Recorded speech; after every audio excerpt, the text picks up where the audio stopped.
直播各位观众朋友，大家早安！记者目前所在位置呢，在花莲太平洋公园这边，可以看到一大早花莲的天气可以说是非常的好，太阳非常的大。那在公园这边呢，也有不少民众是起了一个大早来这边运动啊，跑步、走路、遛狗，或是骑脚踏车，那就想把握台风登陆前可能最后的好天气。那么看到在海浪的部分呢，目前大海的状况，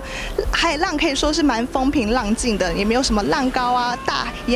长浪的情形来发生。那气象署呢，在今天清晨5点半是来发布这个海上警报，但是针对花莲市区呢，目前是没有受到太大的影响。那预计这个台风在午后呢，会来发布这个陆上台风警报。那特别注意，首当其冲的花东地区呢，可能就会有一些风雨的情形发生。预计在今天晚上到明天清晨呢，这个风雨就会开始进来了。那全台湾都会是有风雨的情形。那目前这个杨柳台风呢，它的暴风圈半径啊，以及台风的强度都有在慢慢增强的趋势。那提醒民众呢，外出还是要特别注意，尤其是在花东地区沿海的朋友们呢，还是要来注意这个沿海有长浪的情形发生。那以上是目前在花莲太平洋公园最新情形，时间镜头交还棚内。